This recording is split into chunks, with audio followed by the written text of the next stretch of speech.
Bom dia para todos. Vou falar um pouco sobre a história do violão no Brasil, mas um violão como um todo, né? Grande parte de historiadores ou de pesquisadores ou musicólogos sempre dirigem a história do violão no Brasil muito canalizada para a música erudita, às vezes para o choro, mas existem mais violões, né? O Brasil é imenso, como é imensa a música do Brasil e como a grande variedade de gêneros e estilos e de violonistas, né? Eu diria que o violão, só para começo de assunto, é o instrumento mais popular do Brasil, né? Junto com a voz, são os instrumentos, né? São os instrumentos mais populares, onde você tem um maior número de seguidores e de tocadores também. Um pouco da história do violão, um breve relato do violão, né? Das origens, né? A palavra violão é uma palavra que é muito controverso de onde que vem. Mas antes de chegar nisso, a história do violão data de talvez 2000 anos antes de Cristo. Quer dizer, foi descoberto em estudos arqueológicos, talvez na Babilônia, né, e depois na Assíria.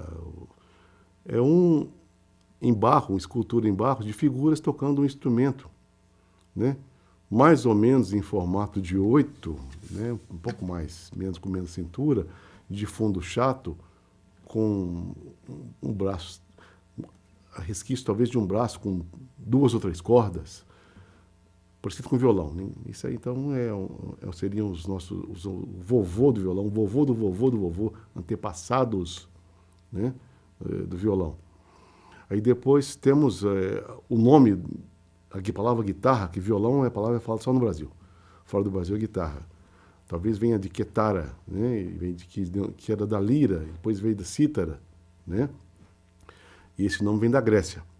Isso já é comprovado na história, aquela lira que depois virou cítara, que às vezes que tinha um corpo grande, o corpo foi mudando o tamanho e aparecendo um braço. Então virou a cítara, que foi levada para Roma, que era a chitara, né? Tanto que em italiano é chitarra, né? Vem da quetara grega, vem que também é chamada de cítara ou de fidícula romana. Isso também é tempos pouco antes, né, da era cristã, e tem vestígios disso depois da era cristã também. Mas o que eu diria que realmente aproximou mais do violão como a gente conhece hoje, isso aconteceu já com a invasão dos árabes, né, na Península Ibérica. Trouxeram alaúde.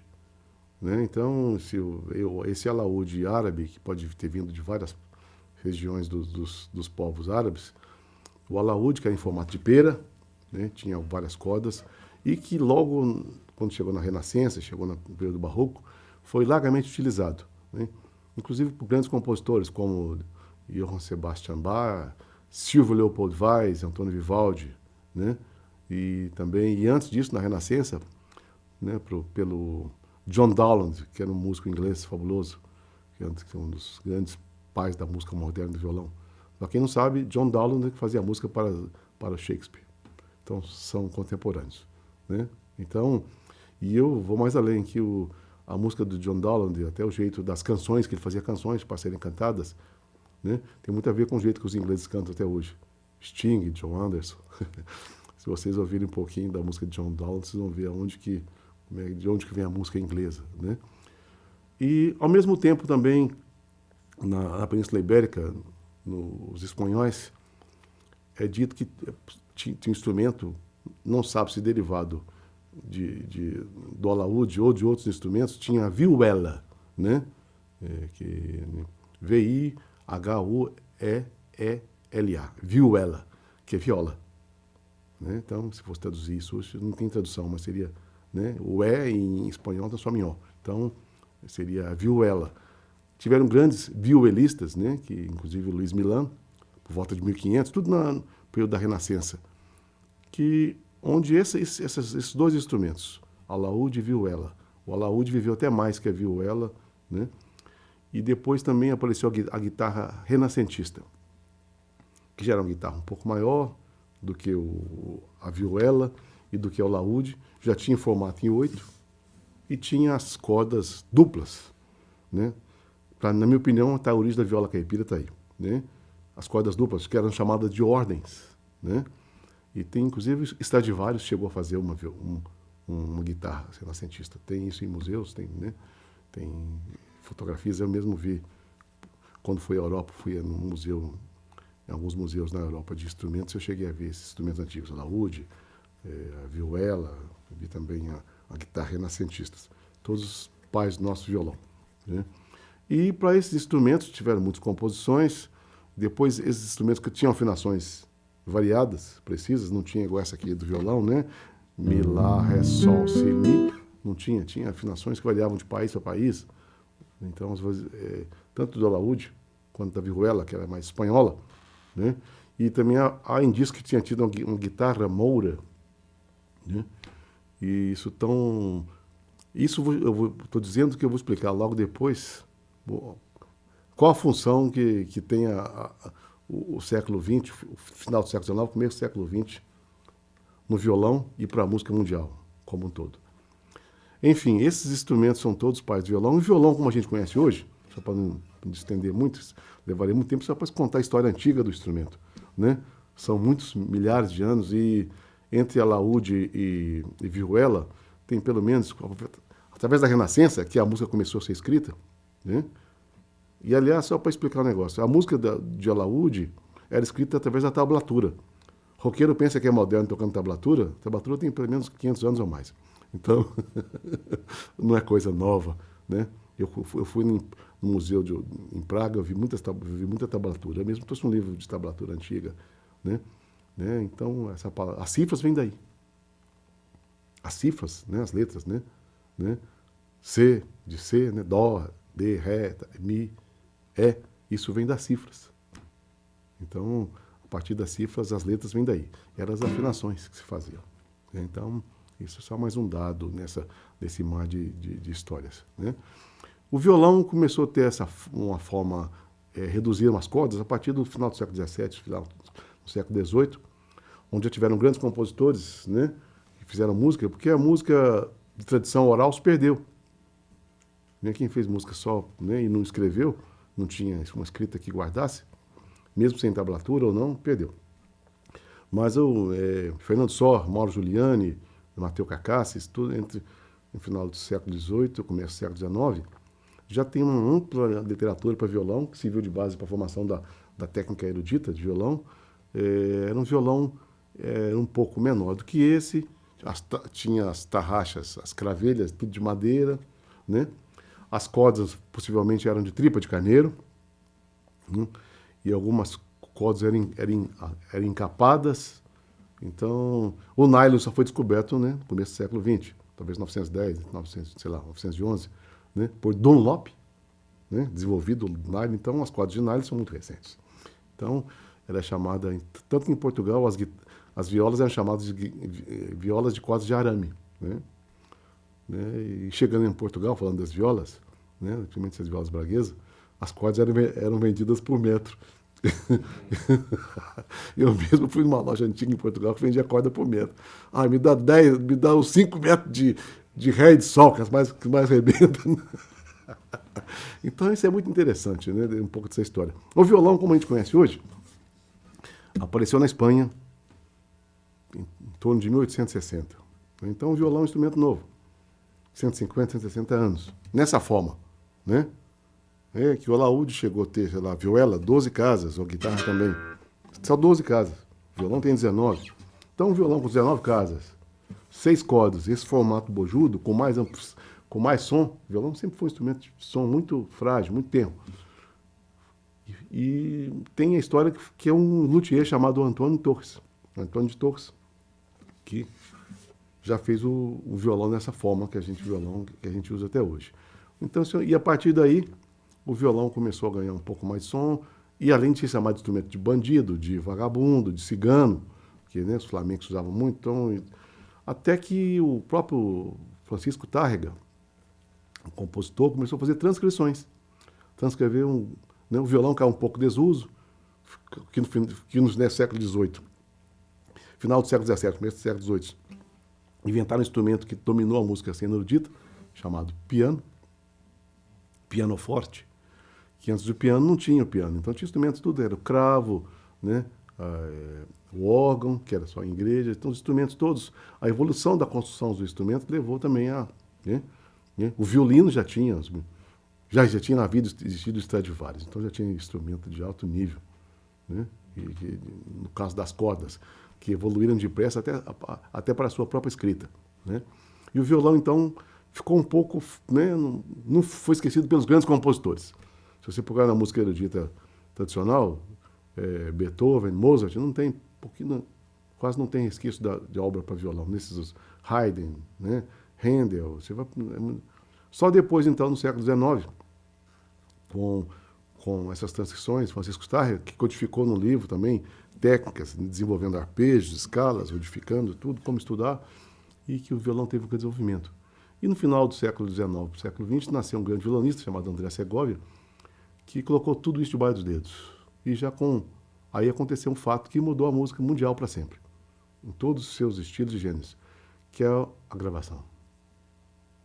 Então, sem a gravação, a gente, para além, como forma de registro, para além da escrita, a música, realmente a música popular nem quase que não existiria, seria tudo oral, tudo teria se perdido.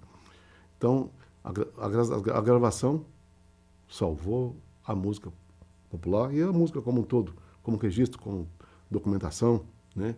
E tornando assim a obra uma coisa perene, mais do que só a escrita, que você pode tocar em algum lugar, né?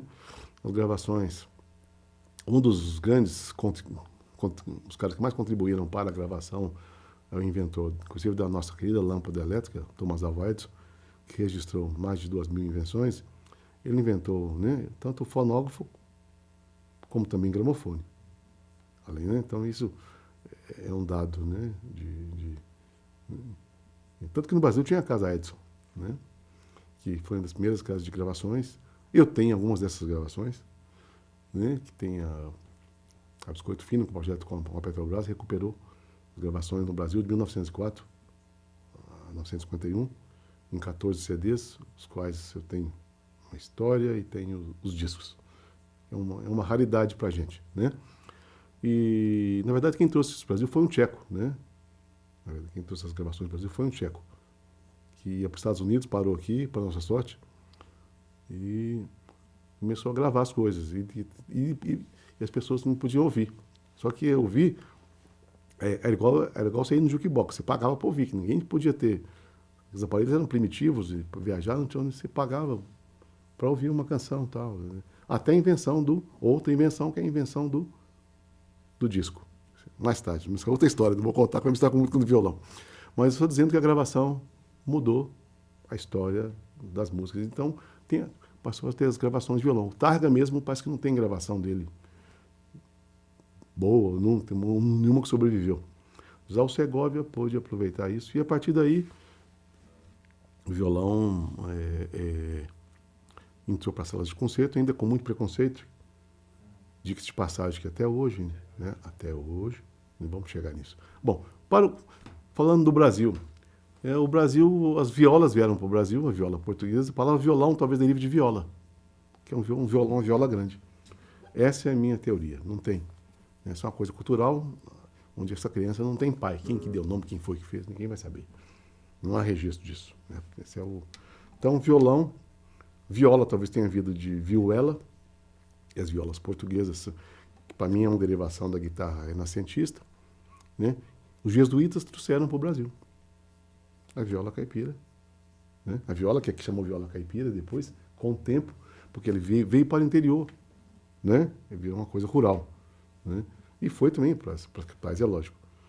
Até a chegada do violão, anos depois. O Brasil foi descoberto em 1500, então o violão chegou no Brasil também depois, no século XIX, não antes disso.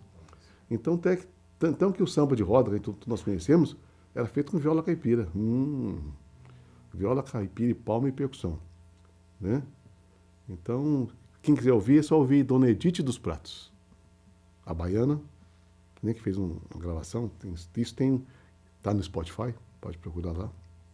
Então você vai ouvir. Eu mesmo já fiz a experiência de gravar samba de roda, né, com a viola caipira, que era assim que era feito. Então o samba não nasceu com violão, né? Nasceu os tambores, sim, eu já falei isso. O tambor é o umbigo do Brasil, o violão é a alma. né? Então tem essa, eu tenho esse princípio, uma opinião minha.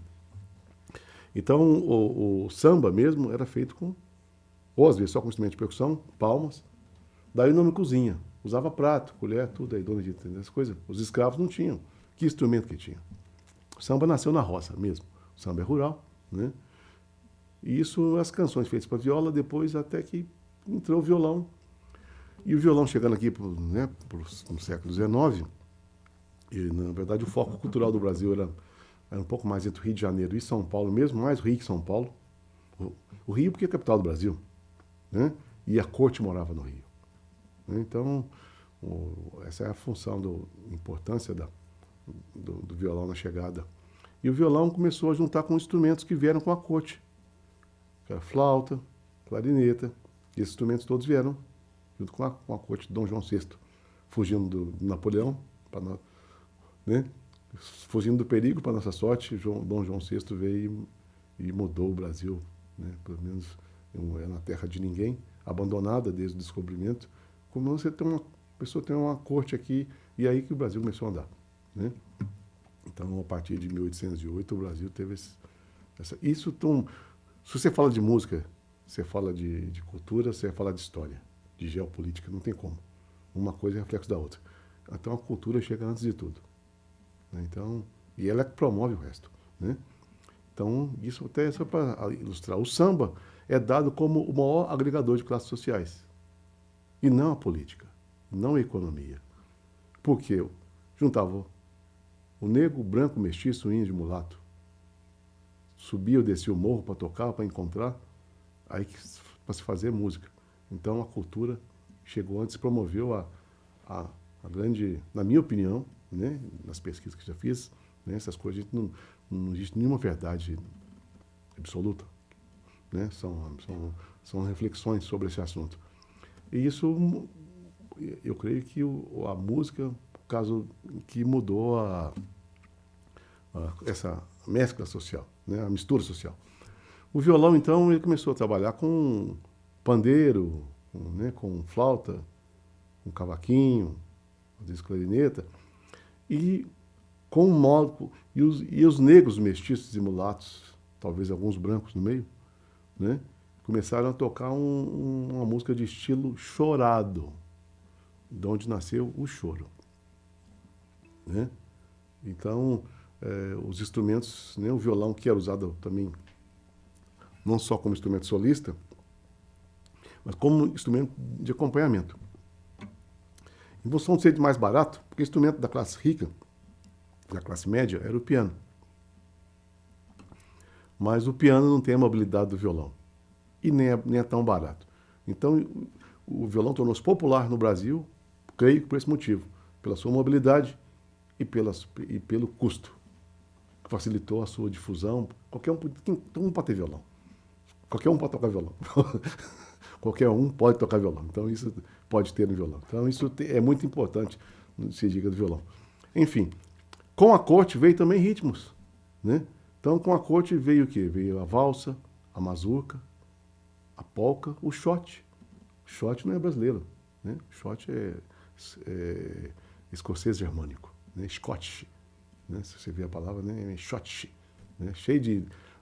Tem duas vogais, o resto é consoante. Então, palavra estrangeira. Que se adaptou. Então, o Brasil foi adaptando dessa mistura toda.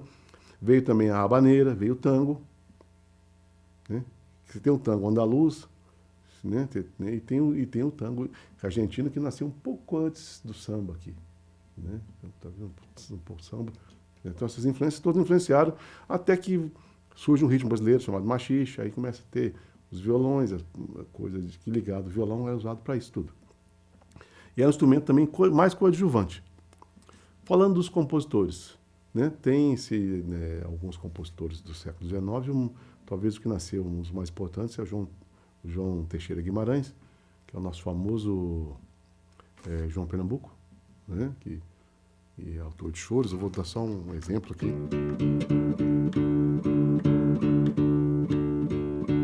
Né?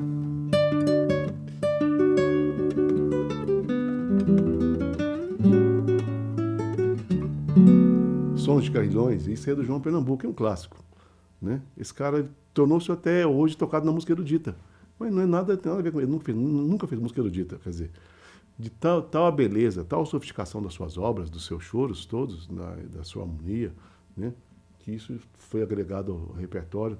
O João Pernambuco é um dos pais do nosso violão brasileiro, né? E depois também nasceu talvez o maior compositor, um dos maiores compositores de violão do século XX, com uma obra pequena, mas significativa, que até hoje influencia, chamado Heitor Villa-Lobos, né? Que nasceu em 1850, 80, Villa-Lobos é do final do século XIX, ele morreu em 59. Né? Então, no começo do século XX, já tínhamos o Heitor Villa-Lobos.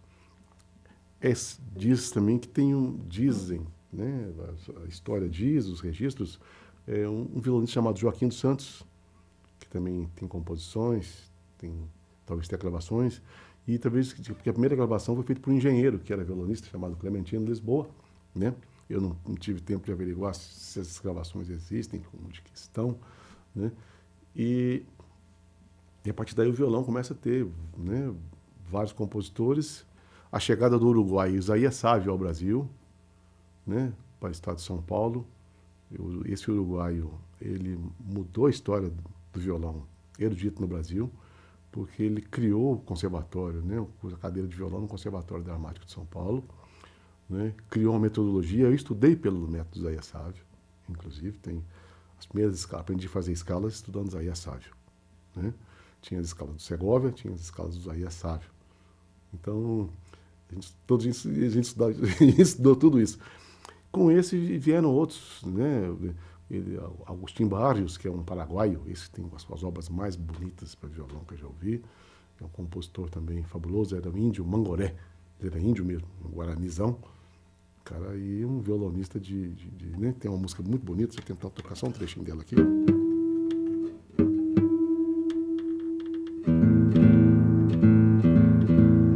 Chamada Catedral. Não. De novo. Vai dar, eu conversando aqui. Depois eu vou tocar um trecho da Catedral aqui para vocês, né? Que é uma peça em 2 movimentos, 3 movimentos, com arpejos e tudo. É uma coisa fabulosa. Cheio de virtuosismo. Isso é do Agustín Barrios Mangoré, né? E no Brasil, além do Villa-Lobos, tem Francisco Mignone, que escreveu peças, né, para violão nessa época também, que agora foram redescobertas até para os nossos mineiros aqui, né? Celso Faria e Fernando Araújo, que até editaram essas peças. Tem, né, que é uma coisa, acharam manuscritos de obras para violão que não estavam ainda, né? Então, o violão erudito tem essa vertente, tem muitos mais compositores que começaram a trabalhar, né? E depois você vê o surgimento de grandes violonistas, concertistas, como Barbosa Lima, como Turíbio dos Santos, Geraldo Ribeiro, que provocaram compositores a escrever música para esses, né? O Barbosa Lima, que é realmente um fenômeno do violão, começou a dar concerto com, sei lá, 11 anos. Os irmãos Abreu, né? Que são um duo considerado talvez o maior duo de violão erudito que já existiu, que já não tocam mais, começaram muito cedo, pararam muito cedo. Né? Esse próprio violão foi feito pelo Sérgio Abreu, né? Um violonista magnífico. Para além de outros grandes violonistas. Mas eu queria falar do violão, daí dessa outra história do violão, do violão não erudito, né? Que você vai achar em todos os lugares, muitos livros. Mas a história do violão não erudito você vai achar muito espaçada, esfarelada em vários lugares.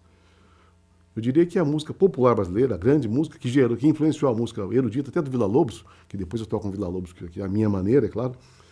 Vou tocar um Villa-Lobos da minha maneira aqui, que eu acho um gênio, além de beber na fonte da música popular e do folclore, né? Isso foi muito. E ser considerado nacionalista, quer dizer, todo compositor é nacionalista, quer dizer, isso gerou uma grande coisa em função que os compositores tinham que seguir a escola da Europa, a escola de Viena ou da Alemanha. Eu nunca gostei desse cabresto ideológico. Sempre teve patrulha ideológica na cultura e na música também. E no violão também. Eu mesmo sofri muito bullying ideológico por ter a minha técnica e dedicar a tocar violão popular, né? Violão é um instrumento até proibido na escola de música, por exemplo, onde estudou os irmãos Assad, que é um dos maiores duos de violão do mundo. Eles eram proibidos de tocar na escola de música. Eu dei um curso na escola de música, lá no Rio de Janeiro. Os Assad estudavam violão lá, mas não podia tocar. Tal é o preconceito com o violão, que o violão tornou curso superior no Brasil pela mão de Jodacil Damasceno, que é mineiro, que fundou um curso no Rio, em 73, se não me engano, e José Lucena Vaz, mineiro, que fundou o curso aqui em 76 para 77. Tornou um curso de graduação, imagine. Já com Vila Lobos, tudo, a música andando no mundo, o curso de violão tornar um curso de graduação só na década de 70. Essa é, para mim, a maior prova de preconceito. Então, Zé Lucena, louvável, Jodacil Damasceno. Eu estudei com o Zé Lucena Vaz, entrei para a turma dele em 1978. Então, mestre, né, que também, através dele, eu conheci outros grandes mestres do violão, também tinha Abel Calevaro, um uruguaio, que é quem conheci pessoalmente, visitei a casa dele, que moldaram a minha técnica. E o meu violão é um violão, achar um violão de fronteira, mestiço, mulato, híbrido, né, que mistura tudo isso. Eu, né, na verdade, eu estudei música, estudei o violão de concerto, mas nunca quis ser concertista, porque eu sou muito disciplinado e acadêmico como estudante de violão, como pesquisador, mas sou muito criativo, muito anárquico enquanto criador. Então tem essa mistura que vem do samba, do choro e do jazz, né? Eu gosto da música espontânea, a música que você cria hoje é igual o passarinho. Você vai pula de um galho e não vai voltar para aquele galho nunca mais, você quer voar para outro galho. Né? Então, isso é a música popular, isso eu gosto muito. Até tocando a música erudita que eu gosto de criar, brincar. Sempre começava a estudar Vila Lobos, queria criar em cima. Precisava estudar Bach, queria criar em cima. Pô, os caras, eles me davam inspiração para fazer minha própria música. E assim decidi, assim faço. E estudo os mestres. Na verdade, violão, ele permeia, pode estudar qualquer gênero, qualquer estilo, qualquer formação musical, ele vai se encaixar bem. Porque junto com o piano, é um dos poucos instrumentos que você tem melodia e harmonia ao mesmo tempo, né? Eu posso fazer uma melodia, por exemplo, né? Né? Vou dar um exemplo aqui, né?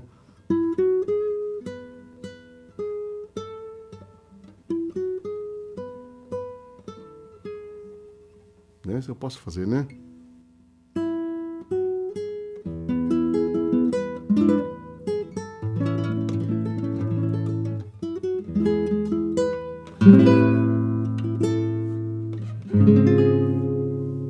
Quer dizer, eu posso fazer harmonia, então eu posso, né?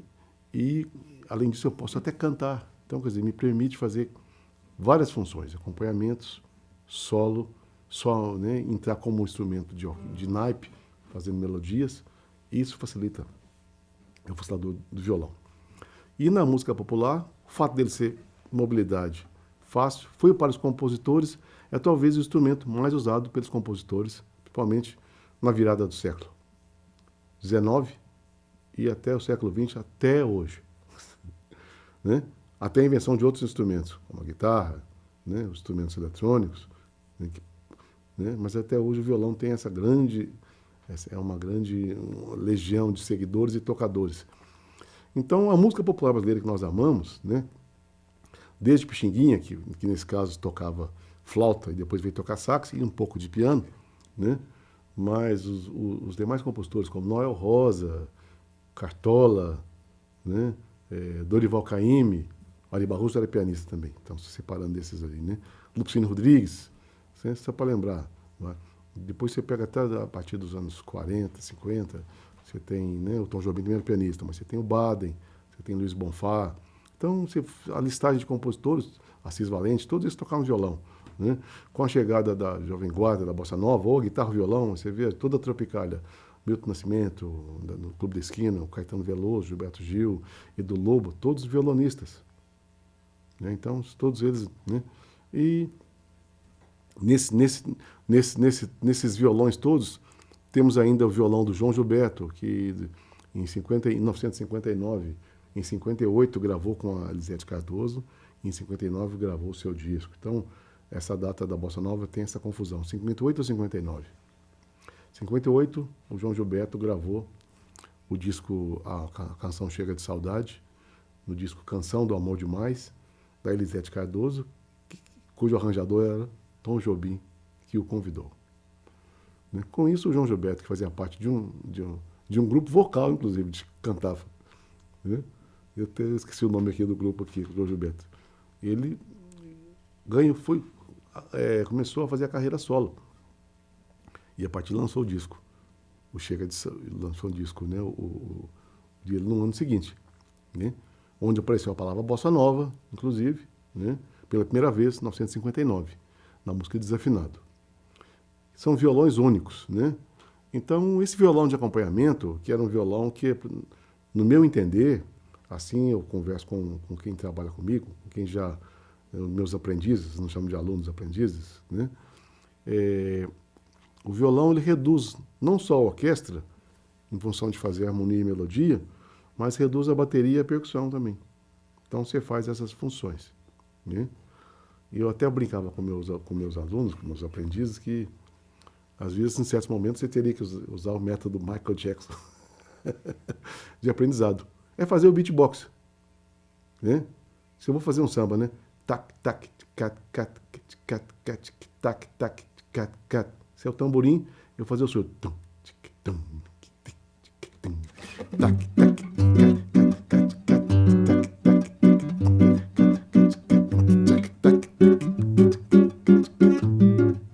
o violão está fazendo a melodia, fazendo a harmonia, está fazendo baixo, fazendo bumbo e fazendo o tamborim, né? Então, se eu pego aqui, né?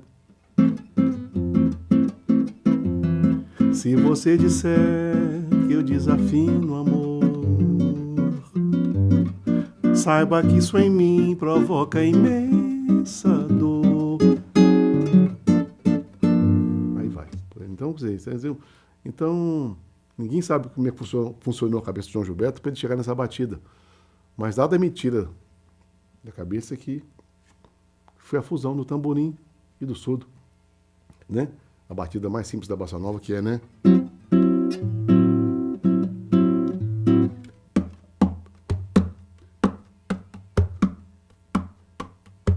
Então, matemática, música, então é ritmo. A música não existe sem ritmo. Ele é anterior a qualquer movimento, durações, né? Então, isso é um pouco do violão brasileiro. Com a evolução, temos, pode fazer lista de instrumentistas aqui é um veneno, porque é muita gente.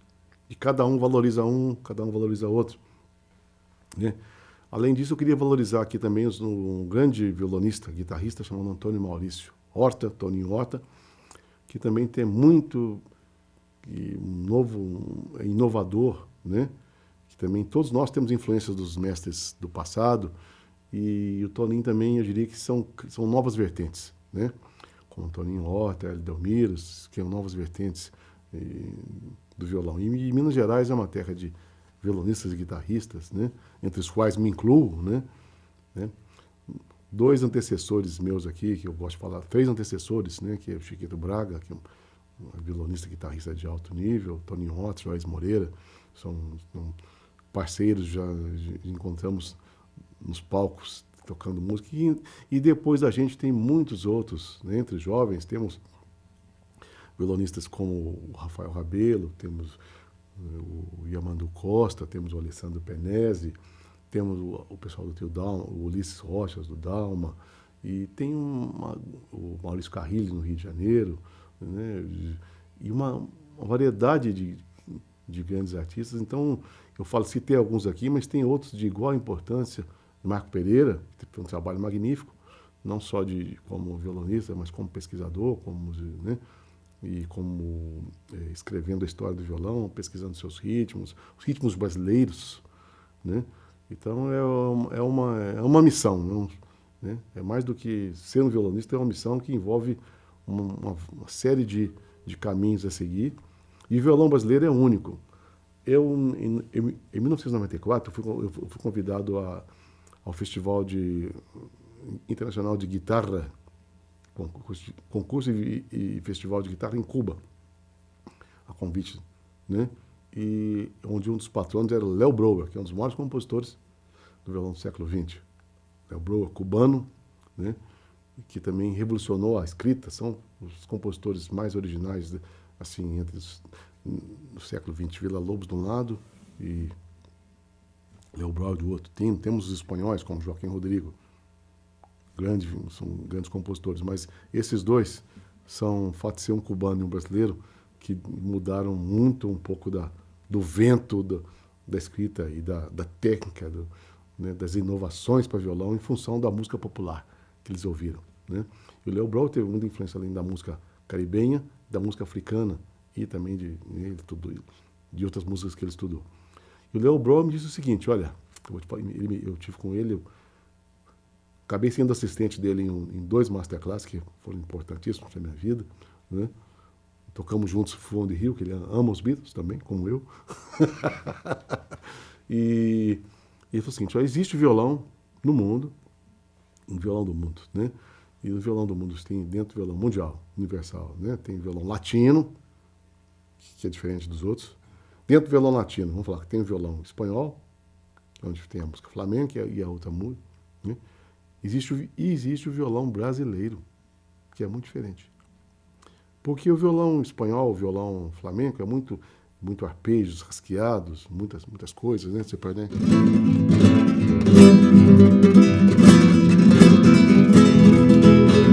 Muito arpejo, né?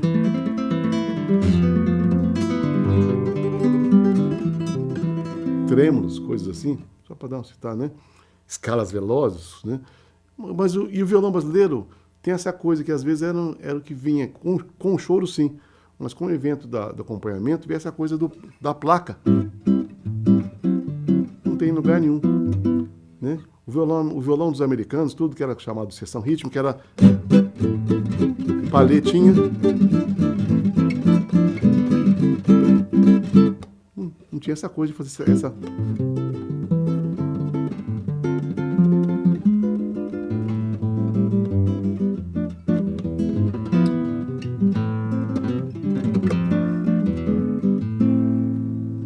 Isso é muito diferente.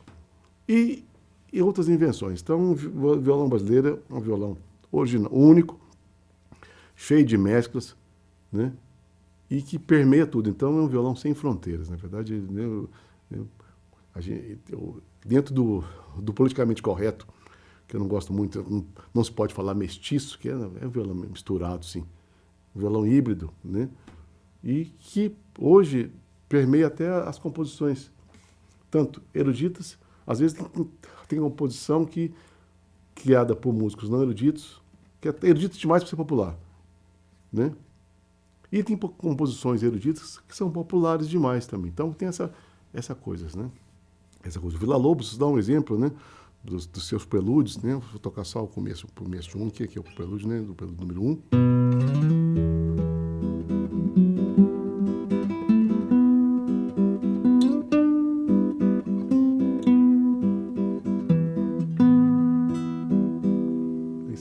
Muito bonito, quer dizer, ele já é inovador, a melodia está nos baixos, né? E na segunda parte ele usa homenagem aos violeiros, né? Alguma coisa mais ou menos assim, né?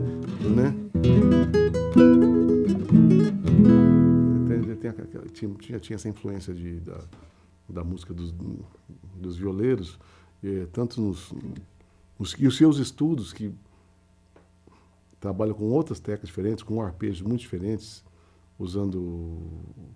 eu lembro que o André Segovia disse que era impossível tocar o Villa-Lobos. Eles brigavam muito, né? Que eram 2 caras muito... Assim, tinha embates, na verdade, né? Que o Villa-Lobos dedicou um trabalho para o André Segovia. E um outro espanhol, bravo, o Villa-Lobos também não deixava a peteca cair. Dizem, não sei se é verdade, se é folclore, mas que o André Segovia disse para o Villa-Lobos que não sabia escrever para violão. Falou assim, olha... Aí o Villa-Lobos falou assim, olha, você que não sabe tocar minha música. Né? Então, o Villa-Lobos tinha essa coisa, né? Disse que fez com uma música lá, que aí chegou o músico da orquestra e falou, maestro, essa nota que você escreveu aqui não existe. Eu falei assim, mas devia existir, ué. Então tem essas histórias de Villa-Lobos, né? Essa jocosidade, né? Dizem que foi o Tom Jobim que contou uma história de Villa-Lobos, que eu gosto de contar, que é a seguinte, que Villa-Lobos estava, né, problema de saúde e tal, acho que ele estava na casa dele, e a casa dele estava uma zona cheia de gente, aí Villa-Lobos parece que estava no chão. Ele tinha um problema, acho que onde ele tinha doença, então ele estava no chão, com partitura, não sei o quê. Dizem que o Tom Jobim chegou, maestro, como é que o senhor consegue trabalhar com essa bagunça aqui, no meio dessa zona toda aqui? Aí o Villa-Lobos, olha, ó menino, existe o ouvido de fora e o ouvido de dentro, e algum sentimento. Para falar do ouvido interno, né? Então, quer dizer, tem esses folclores, mas o Villa-Lobos era um cara especial mesmo, né? E eu lembro que a obra dele, para mim, eu acho que a obra do Villa-Lobos sempre foi muito rejeitada pelas orquestras, né? Quer dizer, a gente sabe que, do plano técnico, o fato do Villa-Lobos não ter uma educação formal como escritor, como compositor, escrever para a orquestra, né? Tinha coisa que eles torciam muito o nariz, né? Em relação à escrita, a forma toda, mas isso não importa isso. Eu acho que é muito preciosismo querer que ele que vai trabalhar ou vai compor né? Mas a obra dele, o concerto de violão é maravilhoso, os prelúdios, os choros, né? Os 12 estudos, é muito bonito. Eu mesmo fiz uma versão do Trenzinho do Caipira, né? Que eu toco, né? Que é do mundo das baquianas. O Byron, um grande influenciador, né? Então, eu criei uma obra, uma coisa mais ou menos assim, no meu violão. Eu chamo Era o Dito Popular. Era o Dito Popular.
Trenzinho.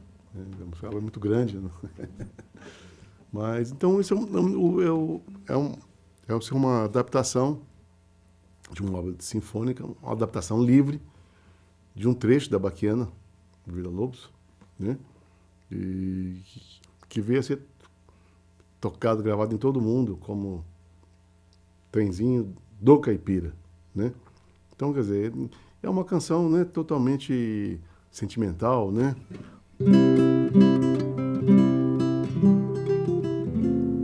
Do qual o grande poeta Ferreira Goulart fez uma letra muito bonita, né? Que fala, né?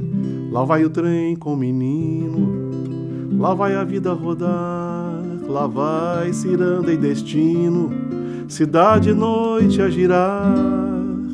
Então, beleza, uma maravilha, né? Tem uma gravação linda do Edu Lobo, que ele pegou um trecho da parte sinfônica e depois adaptou com os músicos, né, que estavam com ele lá, e o pau quebra, né? A gente também, né, eu já fiz isso com o nosso quinteto, e a gente tem várias versões. O solo, o trio, todo jeito que vem, essa música bate em qualquer lugar que se toca. Ela é muito, ela bate no coração das pessoas, bate em todo mundo, em qualquer país, não é só no Brasil, não. Bom, onde eu já toquei, nos lugares por onde passei, onde eu toco Vila Lobos Concertozinho Caipira, onde eu toco também o nosso Tom Jobim. Né? Por falar em Tom Jobim, tem uma passagem dele com violão muito interessante. Tom Jobim não era violonista, mas quando foi gravar com Frank Sinatra,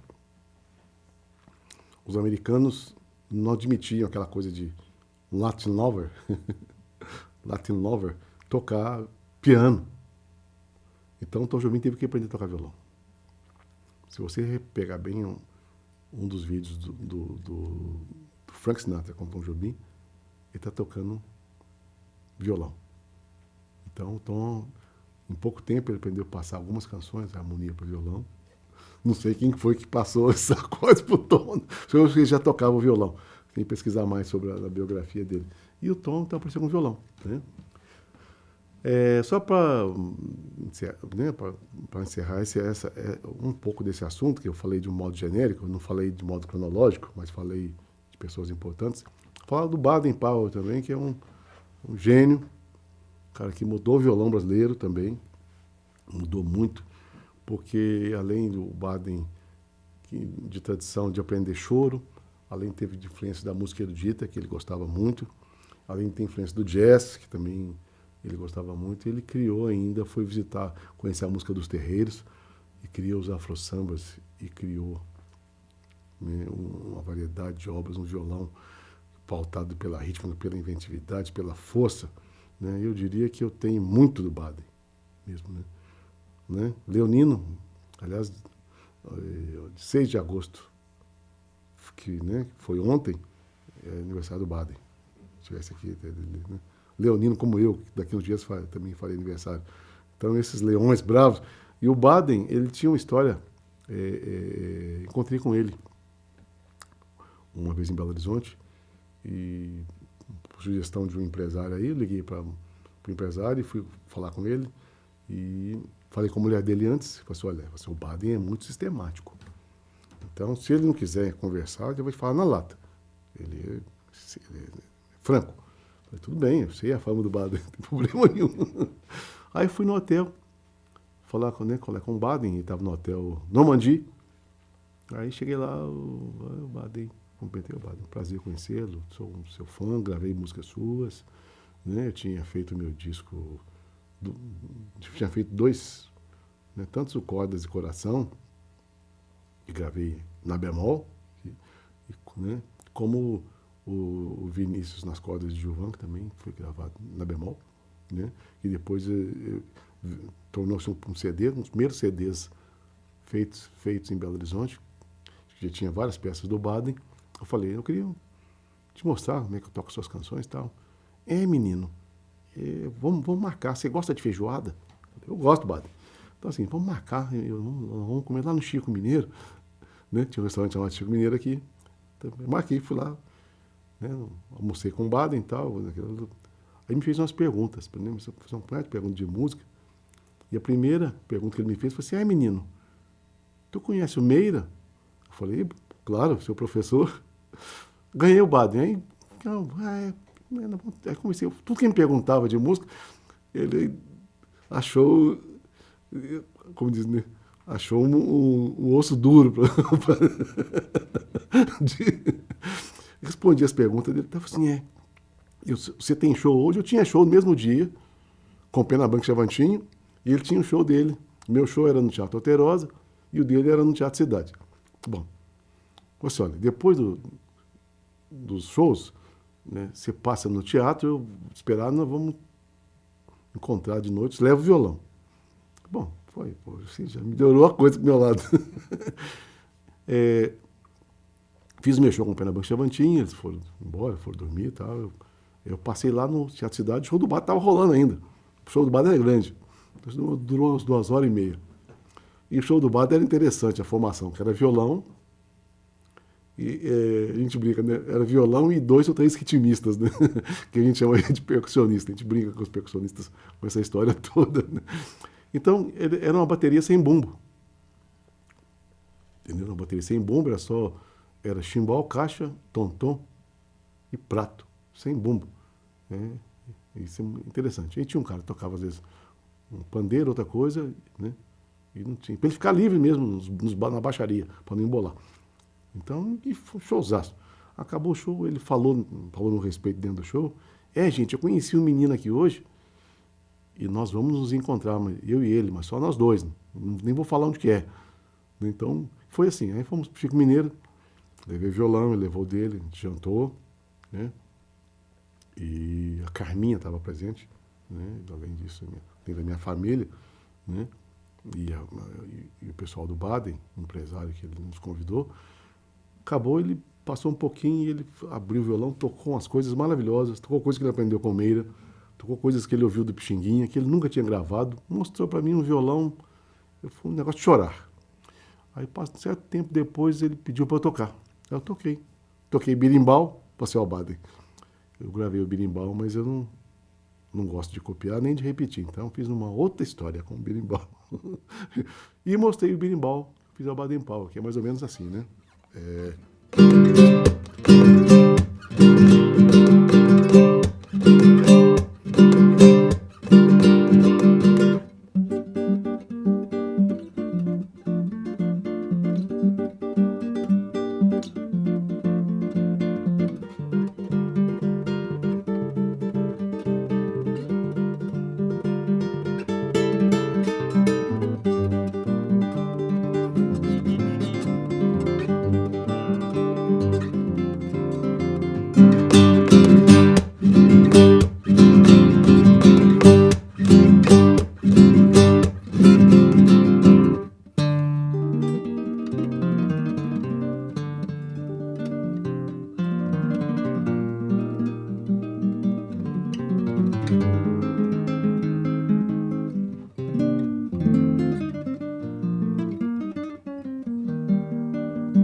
Mais ou menos assim, isso aqui só um tira-gosto, né? Tem umas variações aqui que eu mudei aqui. Mas enfim, então, aí toquei Baden, ele olhou para tal, depois tava indo embora e falou assim, menino, você é muito bom, viu? Eu falei assim, eu voltei ao Brasil para levantar a bandeira do violão. Para mim, foi umas coisas mais importantes que eu já ouvi na minha vida, como incentivo para o trabalho. Nunca... É a primeira vez que eu falo isso, né? Assim, público, de falar de um elogio do Baden, né? Para não ninguém achar que está querendo usar o nome do Baden. Então, foi uma coisa assim que eu guardei como um grande incentivo, uma força para seguir fazendo violão até hoje e daqui para frente. Né? Essa força do violão brasileiro é muito grande, né? Então, não só em composições, né? Então o Baden tem essa figura, além de ser importante, ele nasceu perto da Bossa Nova, mas ele é um outsider, ele não faz parte do movimento. Então tem essa história, né, que o Baden correu no paralelo com o Vinícius, né? Então, para fazer os afro-sambas, né? E, ao mesmo tempo, dizem que ele influenciou o Tom Jobim em algumas obras, o Baden. Então tem essa história aí que gerou até um mal-estar entre eles. Que o Baden tinha uma ideia, o Tom Jobim foi lá e... Tom Jobim era esperto. E usou aquela influência, fez alguma obra, coisa parecida assim. Então o Baden eu acho uma figura importante falar, dos nossos mineiros aqui. O próprio Bituca, Milton Nascimento, que tinha um violão único, né, quando reinventando nas suas canções, com a sua influência afro-mineira, não só, né, aqui, né, e agregando tudo que ele ouvia, seja bossa nova, seja jazz, seja os outros mestres brasileiros.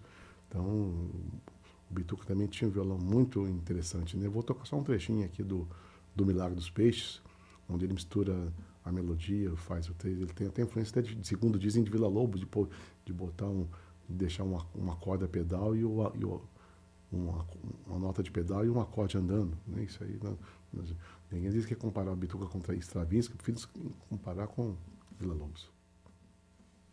Por exemplo, né?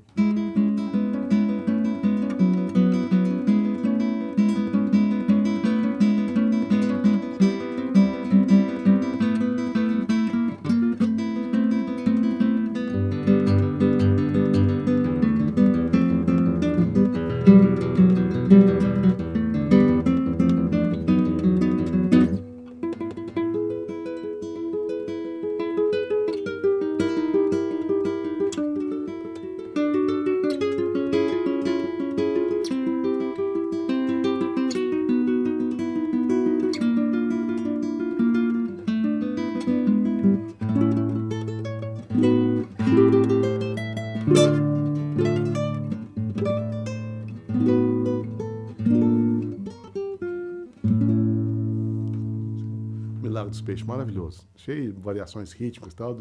E essa coisa da nota pedal.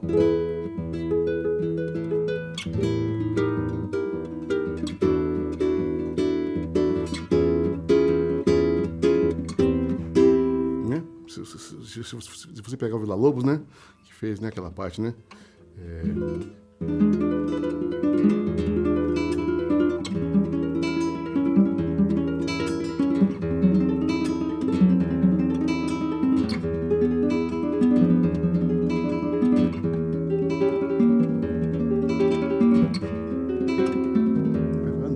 É uma nota que fica e um acorde. Então, né? Eu vejo assim, vejo paralelos, né?